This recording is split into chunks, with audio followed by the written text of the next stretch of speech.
그동안 진행하던 우리 고린도전서 강해를 모두 마치고 이번 주부터는 민수기 강해를 시작합니다.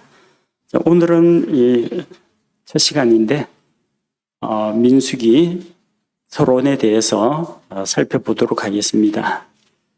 민수기라고 하는 이 책은 구약 성경의 모세 오경 가운데 한 권입니다.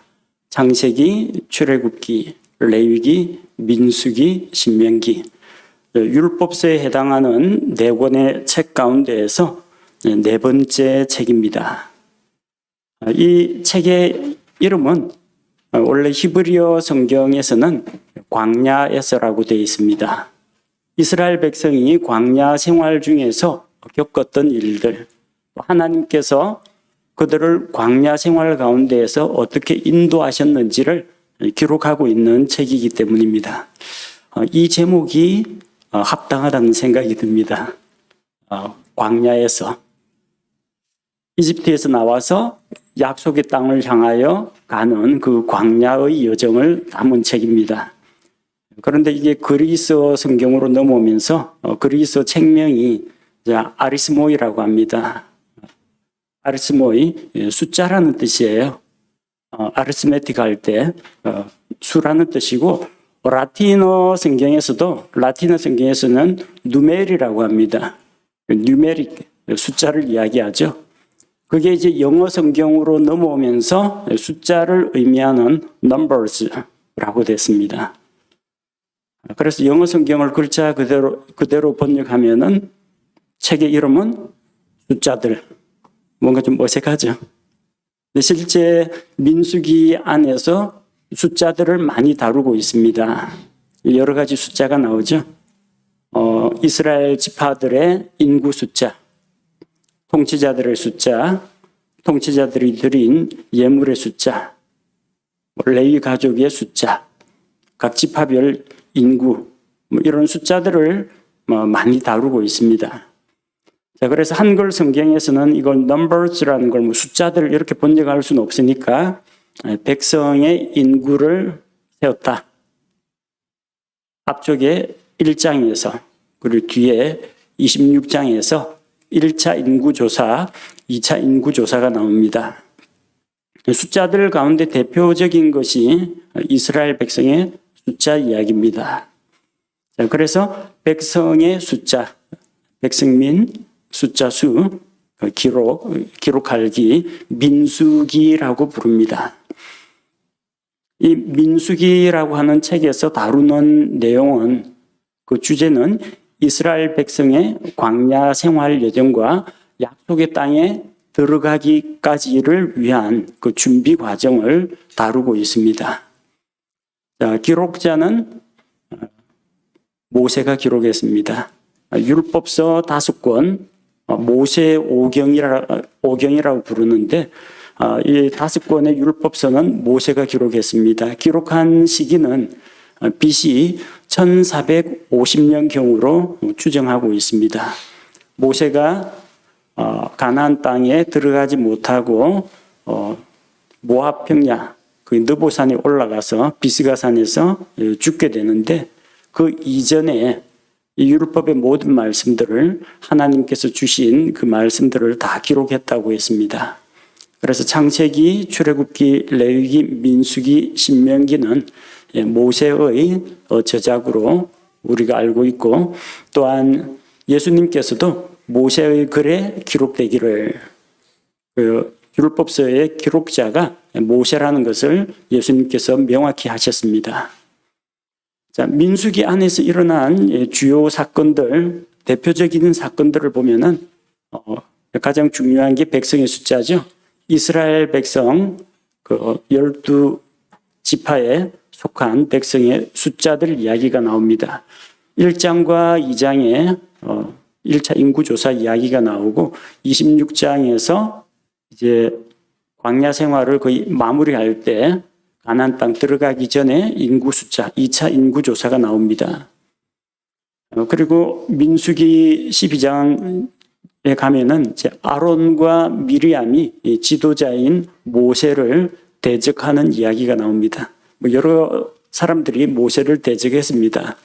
다단과 아비람이나 이런 사람들도 온도 모세를 대적했고 고라의 무리와 함께 모세를 공격하던 사람들이 있었습니다.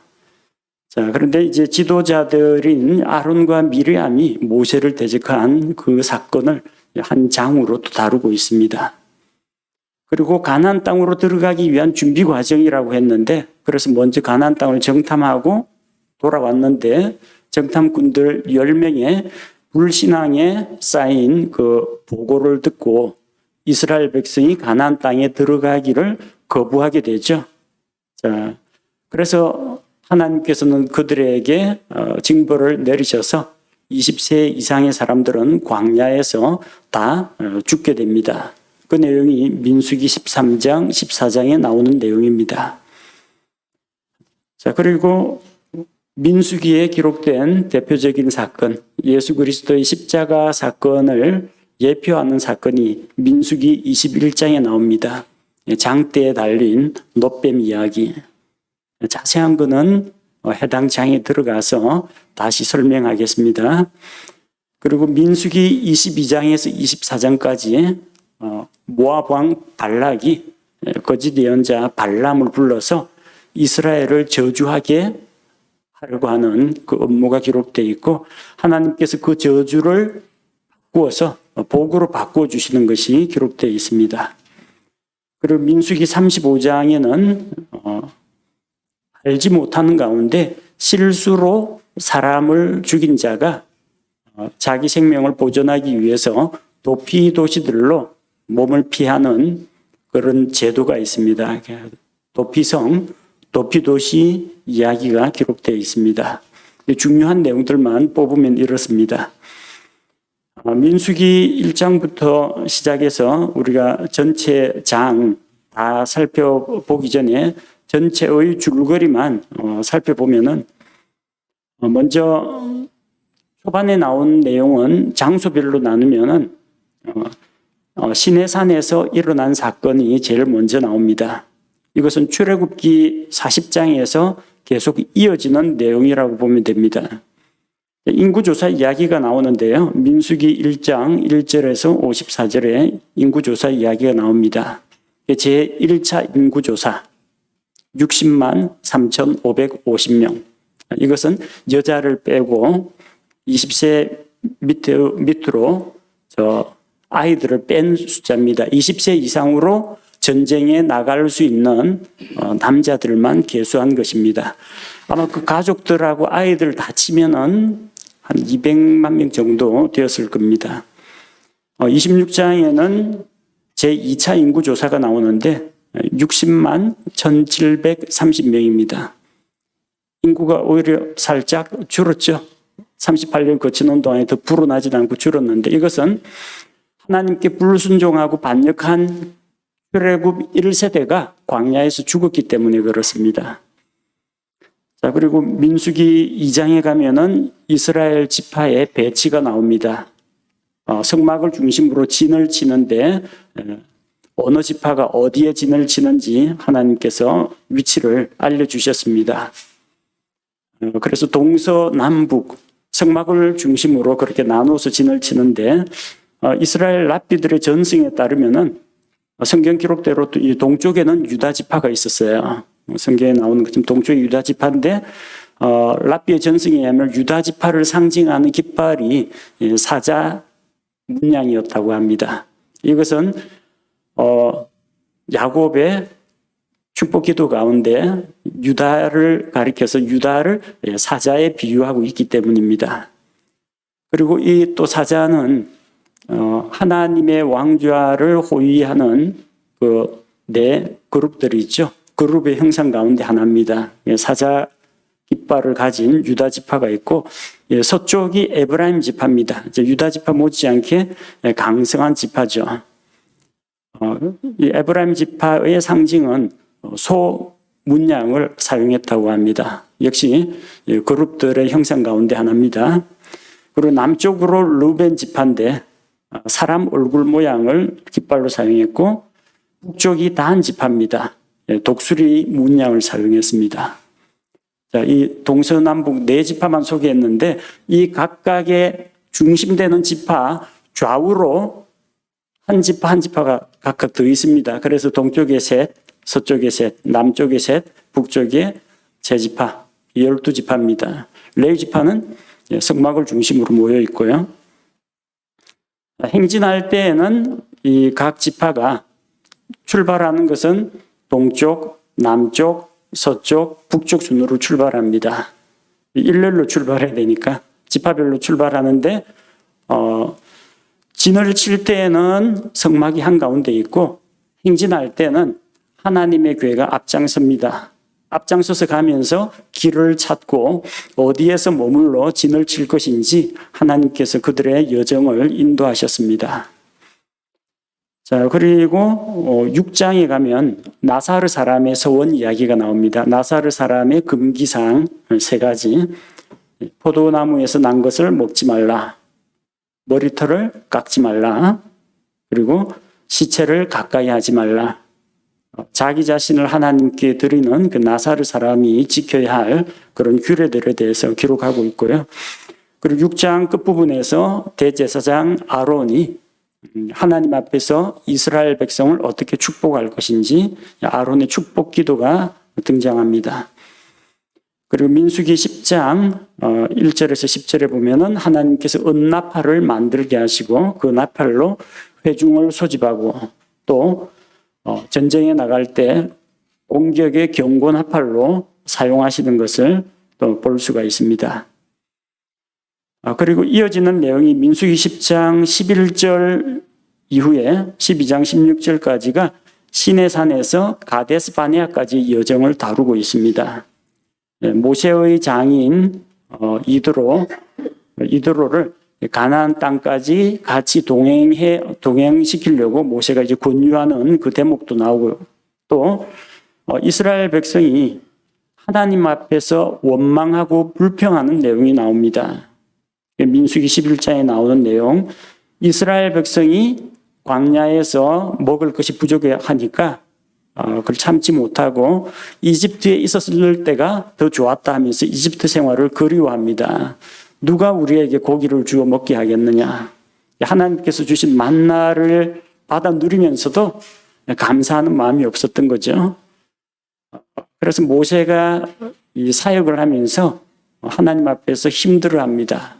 수많은 백성을 자기가 혼자서 책임져야 한다는 것과 어떻게 이 많은 백성에게 고기를 먹게 할 것인가, 두 가지 부담을 안고 있는데 하나님께서 이 문제를 해결해 주셨습니다.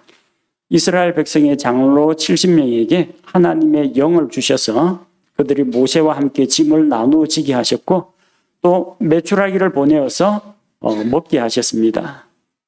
그리고 하나님 앞에서 탐욕을 부린 백성들을 하나님께서 재앙으로 치셨습니다.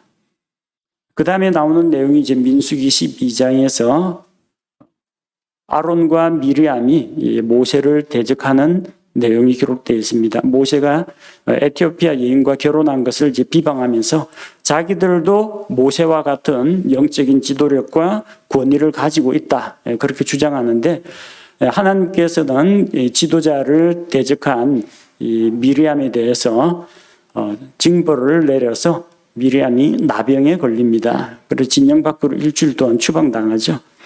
이런 일들이 있었고 그리고 가데스 바네아에서 있었던 일 13장과 14장에 기록되어 있는데 가데스 바네아에서 이스라엘 백성이 위쪽 가나안 땅으로 들어가기 전에 정탐꾼을 보내서 그 땅을 살펴보려고 합니다. 믿음으로 들어가면 되는데 이스라엘 백성은 사전에 땅을 정탐해보자 그런 의견을 내고 하나님께서도 이것을 이제 허락하셨습니다. 그런데 이제 문제는 보는 것을 따르지 말고 보이지 않는 하나님의 약속을 믿음으로 따라야 하는데 가서 눈으로 보고 온 사람들의 이야기를 들으니까 이스라엘 백성의 마음이 또 흔들리는 거예요. 땅은 참 좋은 땅이다. 근데 거기에 거인들이 살고 있다. 성체가 아주 높다. 그들은 우리보다 강하다.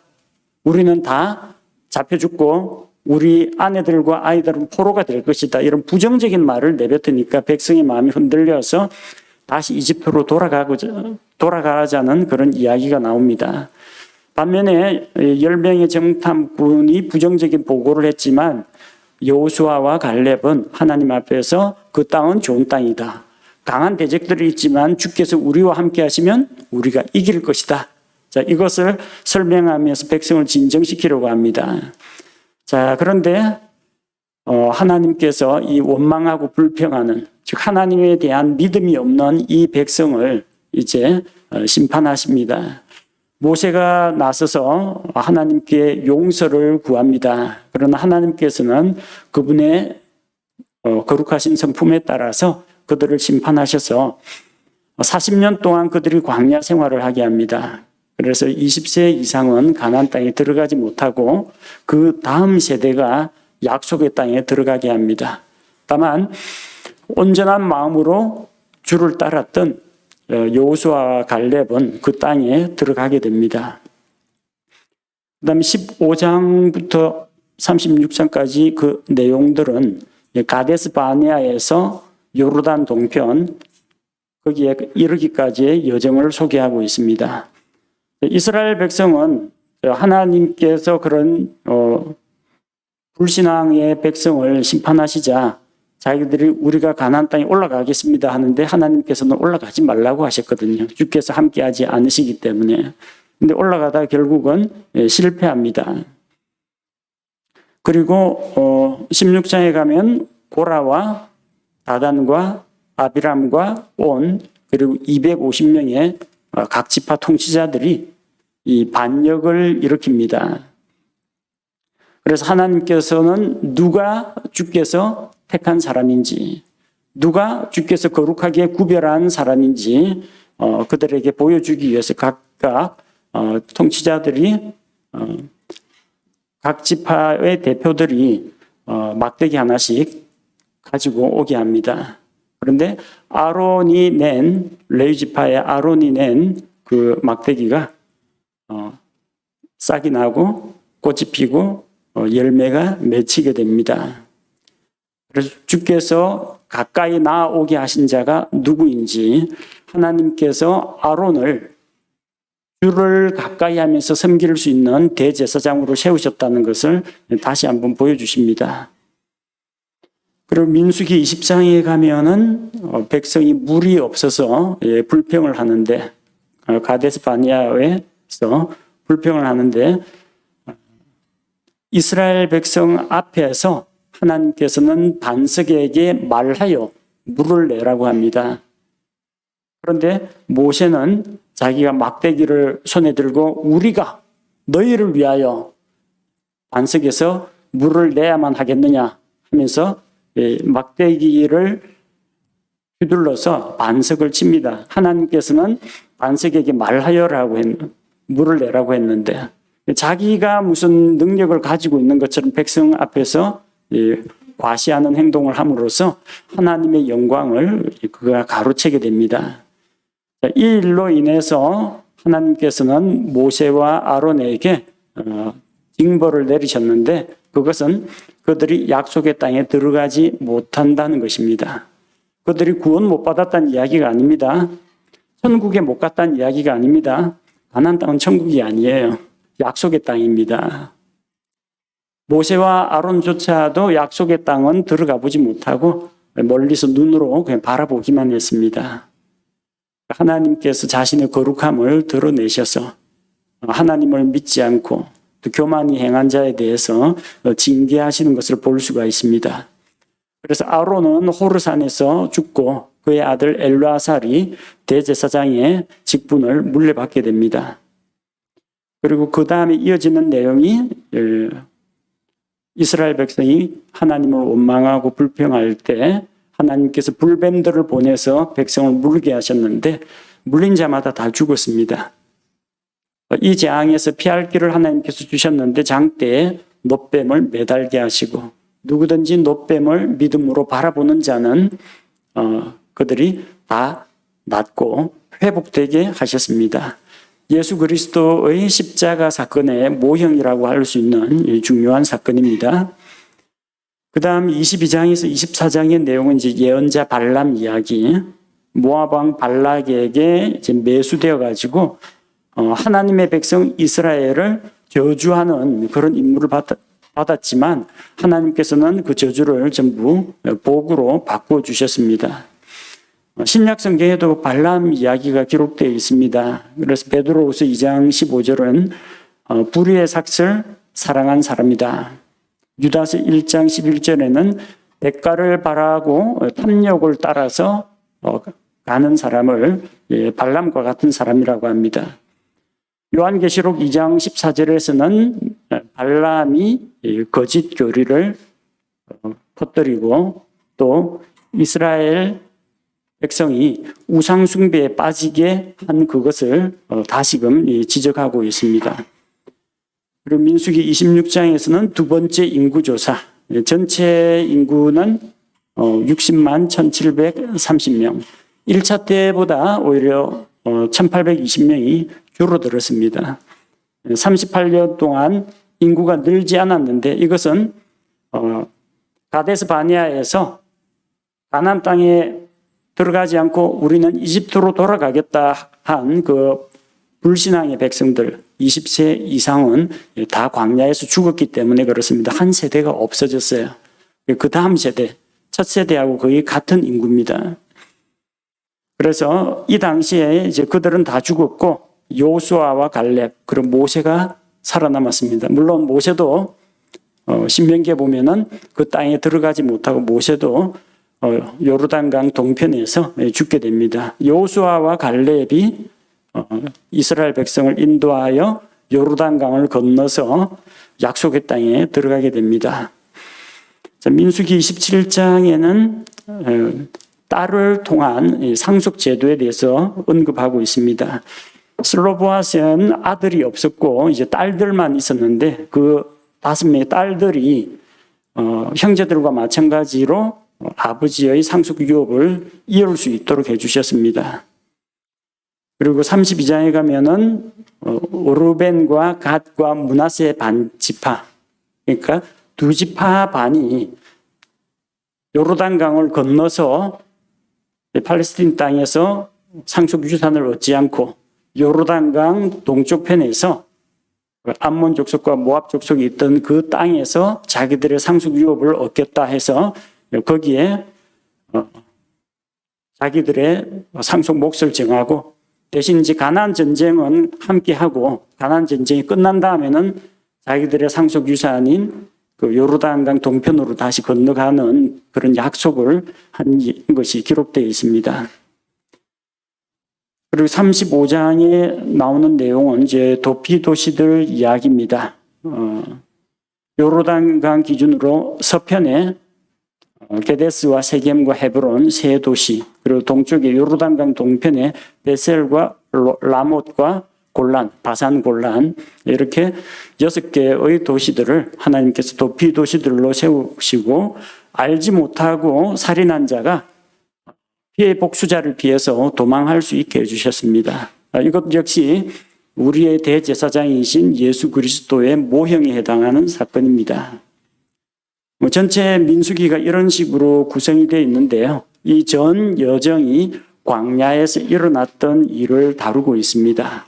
왜 우리가 이 광야에서라는 책 이름을 가지고 있는 민수기를 공부해야 하느냐? 이 민수기는 이스라엘 백성이 이집트에서 나와서 약속의 땅을 향하여 40년 동안 광야에서 방황하면서 처음 세대들은 죽고 그 다음 세대가 약속의 땅에 들어가는 그 과정을 기록하고 있습니다. 이것은 마치 우리가 죄와 마귀의 속박에서 해방되어서 하나님께서 우리에게 약속하신 곳 하늘의 본향을 향해 나아가는 광야 같은 인생 여정을 대표하고 있는 기록이기 때문입니다. 그래서 이 광야 생활이나 40년 광야 생활이나 우리가 이 세상에서 이 몸을 입고 살아가는 우리 인생 여정이나 거의 비슷하다고 보시면 됩니다. 민수기 안에 이 세상에서 우리가 태어나서 죽을 때까지 겪게 되는 일들, 또 우리 앞에 닥치는 여러 가지 시험과 시련과 고난과 전쟁과 이 모든 것들이 거의 대부분 다 들어 있습니다. 그리고 그 모든 여정에 하나님께서 인도하시고, 하나님께 순종할 때는 복을 누리고 하나님께 불순종할 때에는 그들이 하나님의 진노의 심판을 당하게 되는 것을 하나님께서 보여주고 계십니다. 그래서 이것은 우리가 한 세대를 보통 40년이라고 이야기하는데, 우리 그리스도인들이 나이가 많거나 적거나 관계없이 몸을 입고 이 땅에서 신앙생활하는 나그네 인생 여정의 거의 축소판이라고 보시면 됩니다. 그 과정에 인간이란 어떤 존재인가, 얼마나 어리석은 존재인가, 하나님을 분명히 믿고 하나님의 기적을 경험하고도 조금 있으면 다시 하나님을 의심하고 원망하고 불평하는 거, 이스라엘 백성 욕할 게 못 돼요. 우리하고 똑같아요. 그 우리 인간의 연약함과 인간의 본성을 적나라하게 보여주는 것이 바로 이 민수기입니다. 그래서 우리는 민수기를 통해서 무엇을 배워야겠습니까? 이 인생 여정 살아가는 동안에 어떻게 하나님을 믿고 의지할 것인가? 그리고 하나님의 약속은 반드시 이루어진다.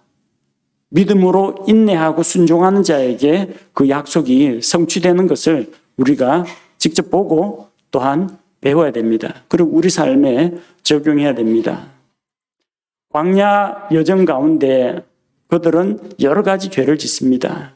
우상숭배도 하고, 음행도 하고, 율법을 어기기도 하고, 원망하고 불평하기도 하고, 여러 가지 문제들을 안고 살아갑니다. 그런데 하나님께서 그들을 어떻게 다루시고 그들의 죄를 용서하시고 그들의 부정한 것을 어떻게 정결하게 하셨는지 그 과정을 볼 수가 있습니다. 우리가 저 마귀의 권세에서 해방되어 가지고 약속의 땅으로 가지만 유월절 어린 양의 피로 말미암아 구속받아 이집트에서 나와서 약속의 땅을 향해 가지만 그들은 사람이고 또 역시 죄를 짓습니다. 그 죄인들을 어떻게 하나님께서 다루시고 훈련시키시고 연단시켜서 기어이는 약속의 땅으로 인도하시는지 그 과정을 우리가 살펴보면서 교훈을 받아야 됩니다. 그리고 이 민수기에 기록된 다양한 모범적인 사례, 불신앙의 사례, 그 가운데서 좋은 것은 취하고 나쁜 것은 반면 교사로 삼아가지고 똑같은 실수나 죄에 빠지지 않도록 우리 자신이 경고를 받고 또 교훈을 받는 그런 계기가 되어야 합니다. 이번 민수기 강해를 통해서 하나님께서 우리 이 땅에서의 인생 여정 가운데 우리의 인도자가 되시는 하나님을 우리가 발견하고 또 모든 고난과 어려움 가운데 항상 동행하시면서 언제나 해결책을 우리에게 주시는 그 하나님을 믿음으로 바라보고 또 찬양하는 시간이 되길 원합니다. 함께 기도하겠습니다.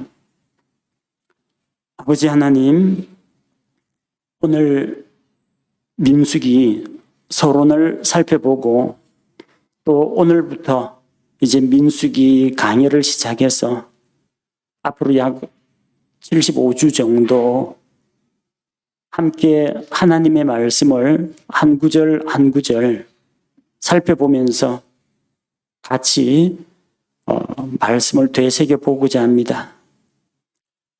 성경 강해를 통해서 우리 모든 그리스도인들이 이 땅에서 하나님의 인도를 받으며 어떻게 믿음으로 살아가야 하는지를 배우게 하여 주옵소서. 어리석고 반역하는 자, 원망하고 불평하는 자, 하나님께 대해 불신하는 자들이 받는 보응과 결말이 무엇인지 우리가 살펴보고 경계를 받게 하시고 믿음으로 하나님의 말씀을 따라 순종하는 자에게 주어진 축복과 보상이 무엇인지 우리가 깨닫게 하여 주옵소서. 광야 같은 인생 여정을 살아가는 우리가 광야 생활을 한 이스라엘 백성의 삶의 모습을 통해서 교훈을 받고 또 하나님께서 주시는 지혜를 얻게 하여 주옵소서. 이 민수기 강해가 다 마무리될 때까지 주께서 우리에게 지혜와 분별력을 주시고 깨달음을 주시고 말씀을 통해 도전하시고 일깨우시고 책망하시며 우리 삶을 인도하여 주옵소서. 예수님의 이름으로 기도합니다. 아멘.